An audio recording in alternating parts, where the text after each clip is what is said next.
Welcome back. We are starting on bar graphs. Bar graphs are different, have a different purpose than uh, broken line graphs, because broken line graphs can actually, the line between the data points is is implied to be a growth over that. When we're talking about bar graphs, we're talking about what we call discrete entities. Well, what the heck is that? It's like if you have a ruler, and if I said it's 10 inches, 10 inches is on a continuum, okay? It could be 10.0001, or it could be 9.999. So it's on a continuum. A discrete is something like there's 12 eggs in a box, 12 individual eggs, okay?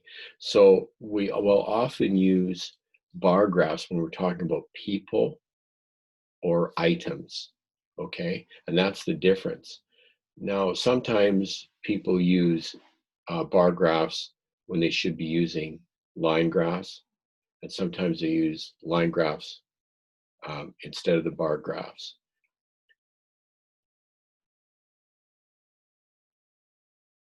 It's getting really picky, but we'll maybe discuss that as we go on. So let's look at the first page, and then we'll move from there, okay? So here we go. Share. There we go. So here we have, uh, here's the discussion. As soon as I can get it, come on. Where's my, there it is, annotation. So here's the idea here about discrete data, okay? And normally, like it says, rectangular bars. And so we're going to look at the first example of populations to the nearest 1,000 of people in major cities across Canada. You can see that again displayed in the table. And then I guess I'm going to have to stop and move this to the next page before I can share. And you've got your copy too. I don't know why I'm so on about this, but so here we have as it appears on the table. We have Vancouver first, Calgary second, Victoria third, Edmonton, and on and on and on. Now, this is great.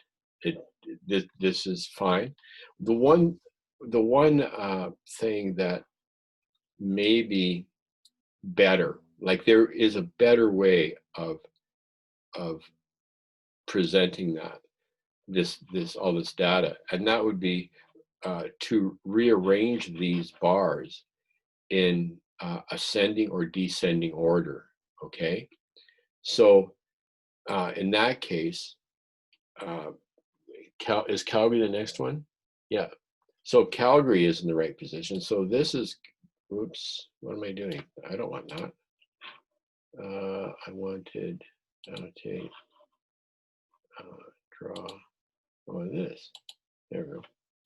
So this is in a good position. This is in a good position, but Edmonton, in my mind, should be moved over here. Should be moved over there. Then Winnipeg over here, over the next. So he would be the next door here. And then the remaining three, like so.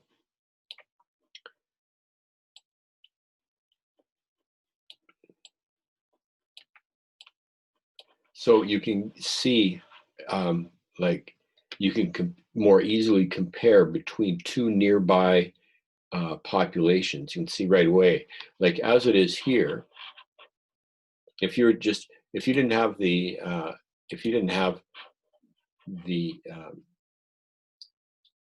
the table to tell you which one was which. Between Saskatchewan and Regina, it's not sure of the difference between who's bigger or not. Same is true with these two. Calgary, Edmonton, not sure. But if you had it arranged in descending order, for example, you would automatically imply that the one to the right would be slightly smaller than the one to the left, based on the shape of the histogram. No, it's not histogram, it's a bar graph. Okay, so where do we go from here? Okay, here we are at your homework, and it says draw a bar graph.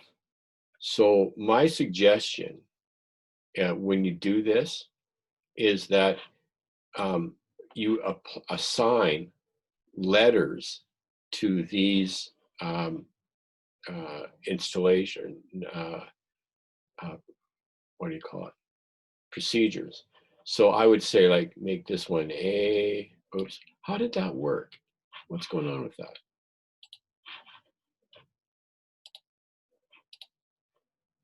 Oh, I didn't share it. Sorry, I didn't share screen.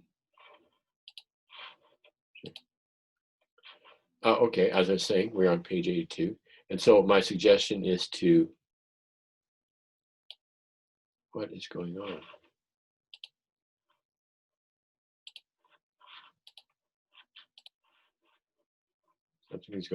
Something's going funny with my,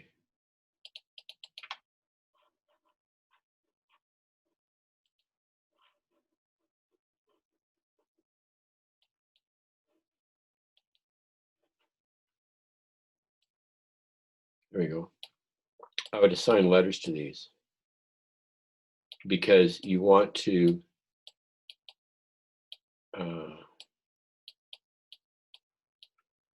still label your bar graph. So when you draw the, like so, you're going to make 58 here. Oops, nice try. You make 58 here.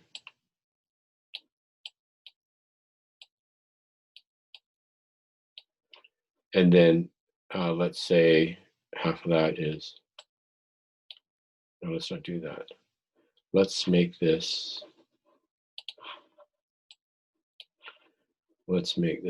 60. Make that 60 because we'll round it to the next highest. So that makes this 30.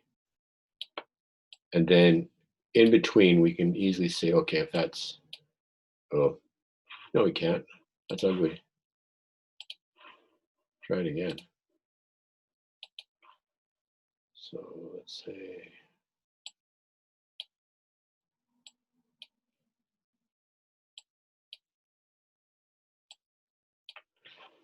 so 10, 20, 30, probably better, closer to there, 40, 50, and then 60. So we would say, okay, this is A, and draw a bar, like so. Then B is 16. So that's 16, so this is like B. And you continue on like that, okay? Now I made these skinny, but there's room for 6, so it'd be probably better to move this out wider, okay? And that way, I think that's more legitimate, okay? Now, let's clear drawings, stop share, because I need to move down.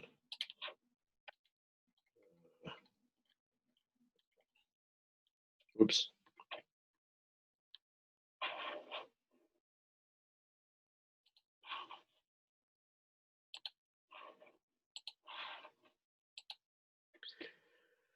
Okay, here is another bar graph.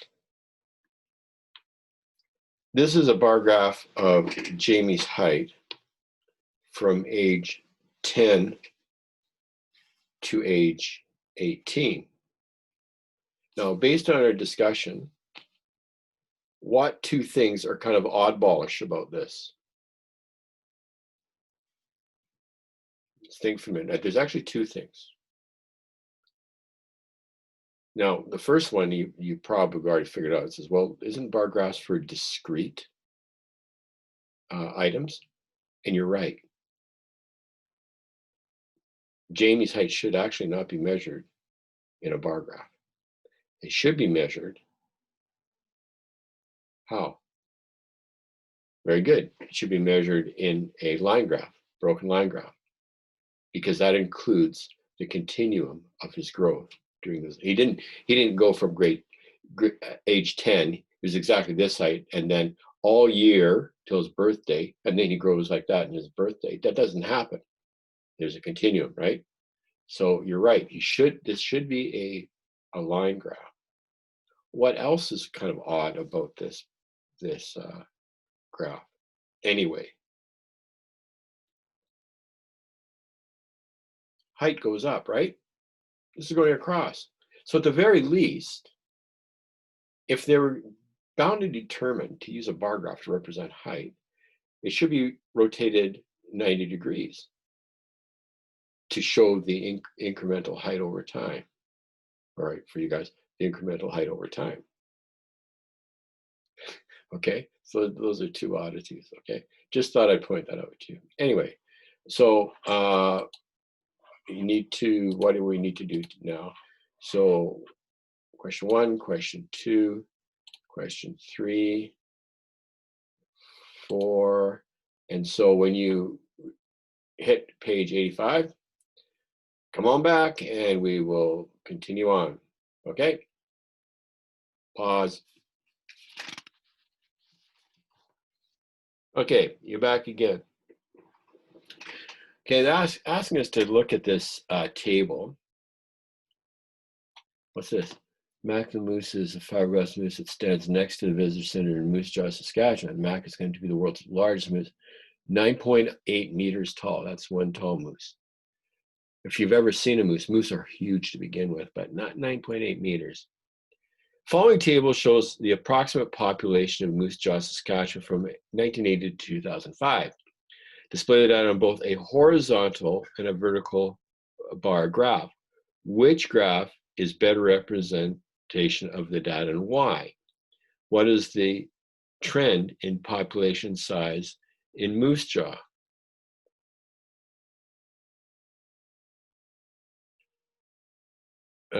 Is the broken line. Draw a broken line graph of the data. Is the vertical bar graph broken line better representation? Draw a broken line of that. So the graph is misleading, making it appear the population declines significantly. So in order to do this, you can't actually do this in your this is an example. You couldn't actually do this in your notebook to begin with, but because it's an example, they do it for you. So looking over the next page, okay, I'm going to share mine now because that was just preamble.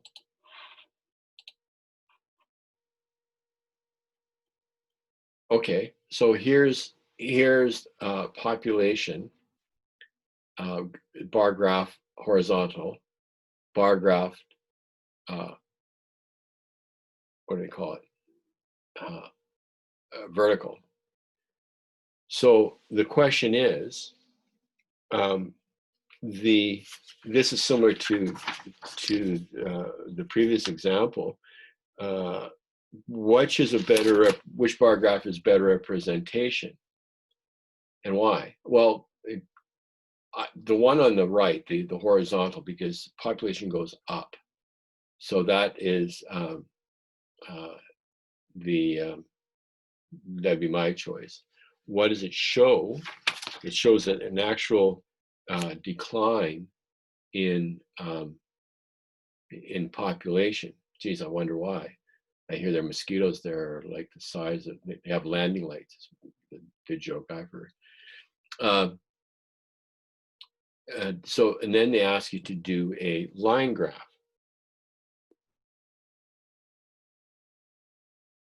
Okay. And so this is the normal line graph.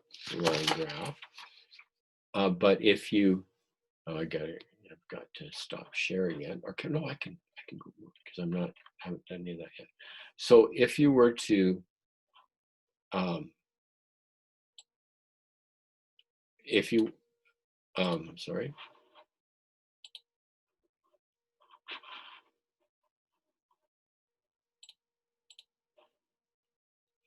I'm having trouble. I can't. Here it is. That is so frustrating. So when we said misleading, this goes back to the line graph portion where we tear the top off and we start at the lowest, basically the lowest population, 31.5 thousand. And so it looks like there's a very large gap. And if we translate this to a bar graph, you get the same kind of sense. All right. But again,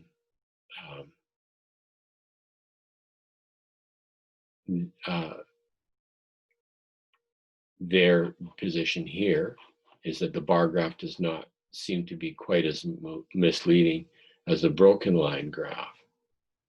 Some of the difference to be absorbed in the width of the bars. Well, what does that mean? Some of the difference appears to be absorbed in the width of the bars.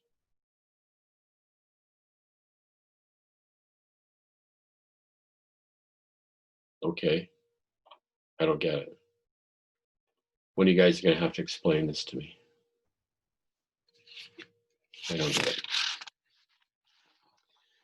Anyway, so now you are on the hook for page 88 to, oh my goodness. Oh no, just 88 and 89. So it's only two questions, questions 5 and question 6, which you should be back in about 5 minutes on these things. And then we will do example 3 on page 90. So see you in a few.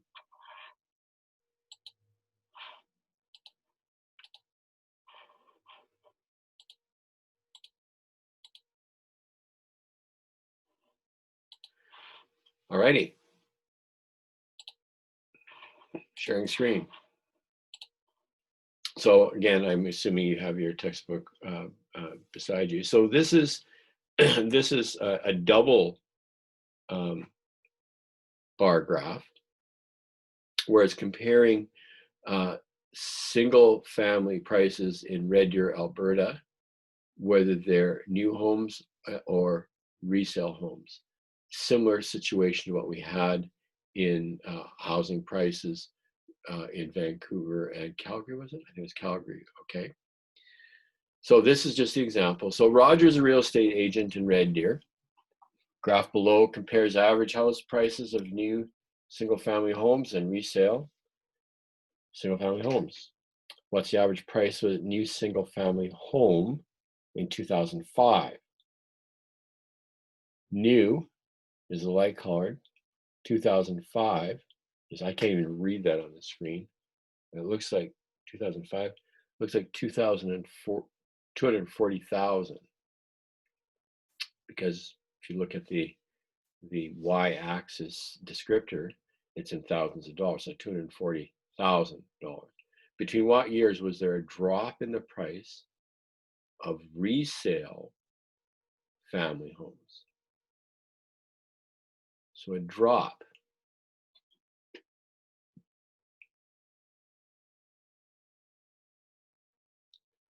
(2007 to 2008 and 2008 to 2009). Bet they're not happy with their prices dropping. between what years was there a drop in blah, blah, blah. Did that? What is the general trend in the differences in price which caused? Okay, so again, you can ask questions and you can view trends using bar graphs. Okay, and so that is what you are up to now. Double bar, just as a suggestion, in doing question 7, you might want to use colors in this. I know I did, and also if you want to break it out to just to make it simple to letters. I'll show what I mean. Okay.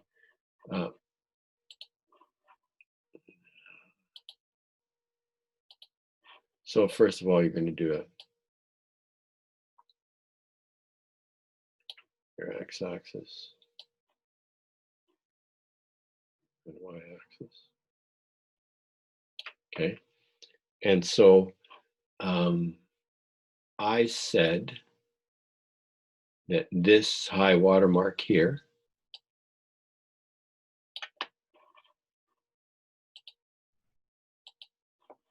call that 200.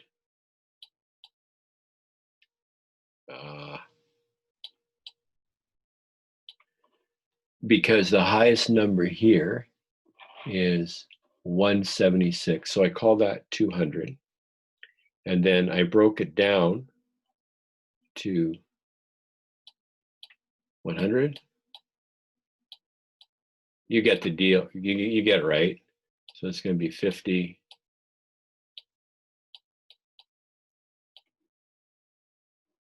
And this is going to be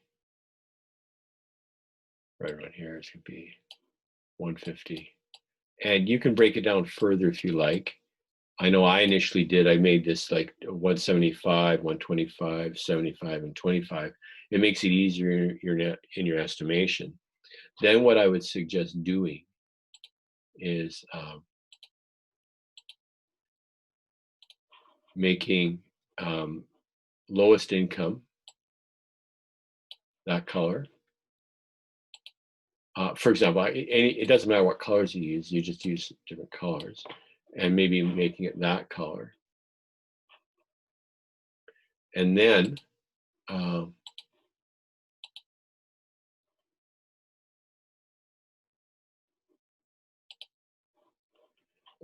making this, making food and drink, say, for example, making that A,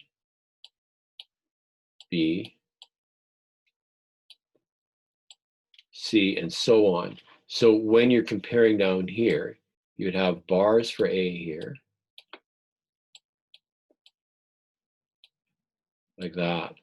It makes it easier, and if you do colors, you can see the difference between them all the way along. Okay, you can see which group is higher and lower for different, like as a continuum, and it is actually yeah, it's actually quite an interesting graph.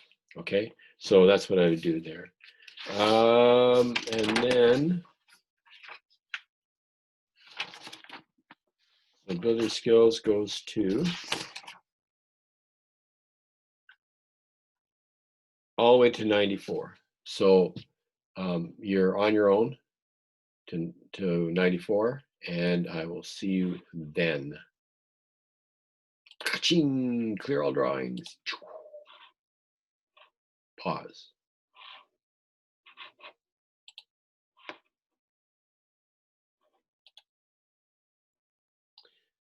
All right, moving along to 94. Here we are on page 94. And this is another way of showing bar graph, but what it does is it helps to combine the two.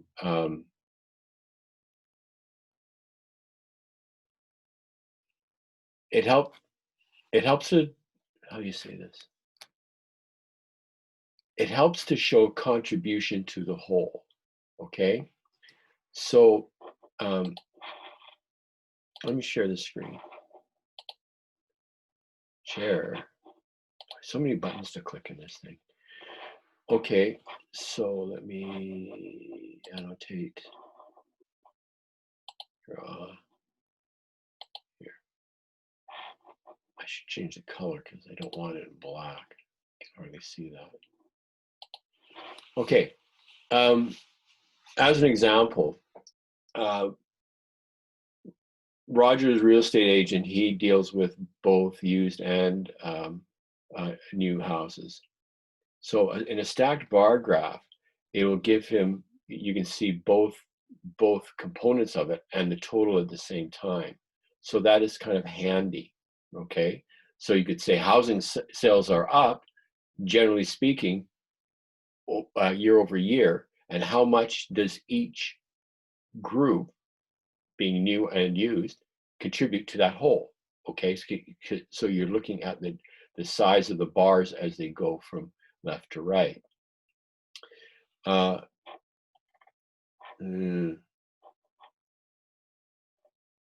Crap.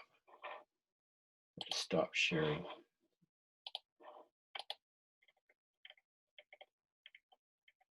Oh. Okay, share screen. Okay. So there's the there's the stacked. What the heck? Yeah. There's the stacked. This is what is less obvious on the stack graph than on the double bar graph. New properties is harder to see, okay? Because like if you look, is this, no, I have to annotate. I have to do that every time I come in. I'm sure you can appreciate that because for the resale, the used houses. Is that the right way to say it? Anyway, the resale houses, because they all start at zero, you can compare these heights easily. And so you can see how they have increased and then decreased over the years. But because the baseline for each year starts at a different place, it is harder to compare these sizes one with the other. Okay, it gets more difficult. If you have great differences, like between this guy and say between this guy, that's not a problem. But when you get two that are close together, like this guy here and this guy here, harder to compare. It's harder to compare really between these two guys too, actually. And it's actually hard between these two guys. Okay.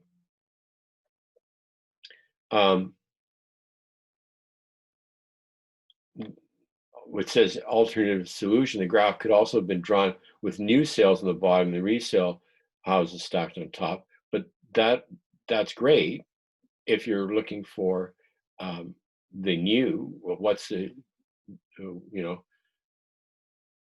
plotting, getting a trend for the new, but you have the same problem if you're dealing now with the resale because they're on top. Yeah, consternation, right?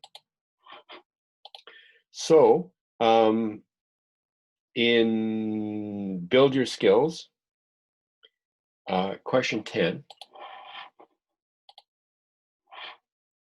This is my suggestion. You have to actually do two graphs on the same page.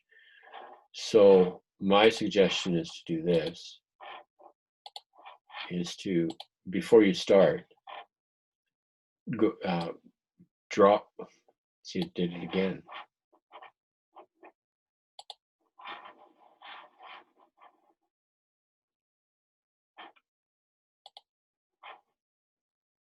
I don't know why that thing disappears.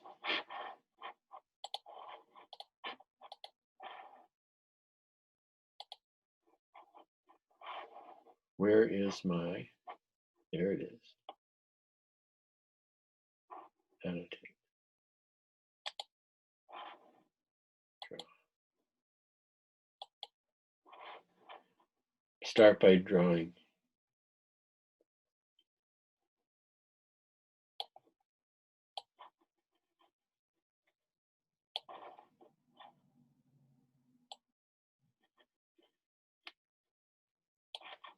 Start by drawing these before you start.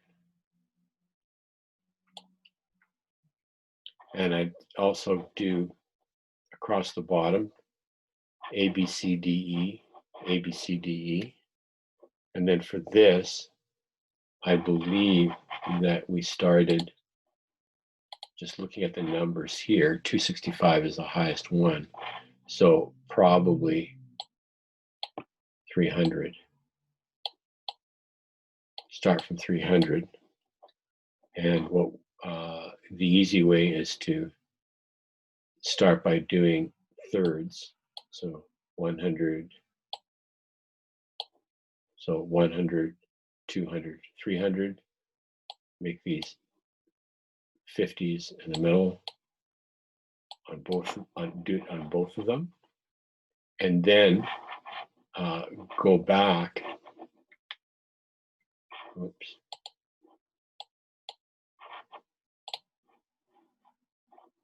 Go back and say, maybe make boys one color and girls the other one, like that. And so when you make these, the first one you'd say, okay, boys and girls. So one's going to be beside. So I don't know what it's supposed to be like. But like that. Now, what you want to do when you do this is when you go from A to B, don't change the color order. So in the next one, you want it, whatever the height is, you want it to be blue first, then red, blue first, then red, blue first, then red, like that, okay? And then when you go over to this side, whatever you do, again, you keep the colors the same.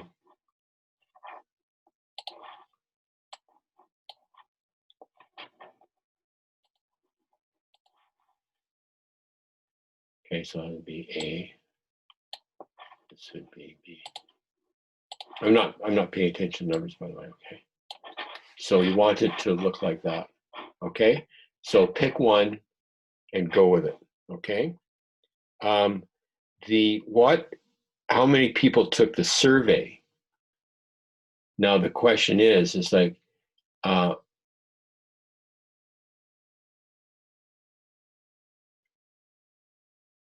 find students' favorite sport to watch on TV. The results are summarized below. Of the favorite sport, now this is where it's interesting. Favorite sport.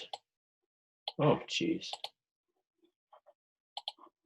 The favorite sport means they only have one.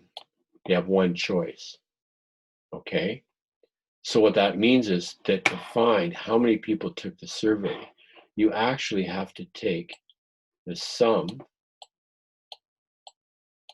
that's the summation sign, of all of that. Okay, so that's it. And what is the most popular? So how are you going to do that? Well, you're going to take the total. So it's going to be, you're going to have to calculate the numbers, and you get a pretty good sense of which ones. It looks right now, without doing anything, it looks like hockey is the winner. And so what is most like sport? It's going to be hockey. How would you find what the percentage is? This number divided by all of them, of course. Okay, so now you are on hook again until, oh, that's it. That's all the instruction for today. So you are on the hook for that's 10 and question 11 on page 96. Practice your new skills, which is your primary homework piece. Runs questions 1, 2. Oh, it's not that bad. 1 to 4, covering pages 96 to 99. And then we will come back and look at the next group, which is called histograms, which is similar, but not quite the same as bar graphs. Until then, tight lines, straight shooting, and if you have any problems, get a hold of me, and we can see if we work those out. Okay, love you guys. Talk to you later. Bye now.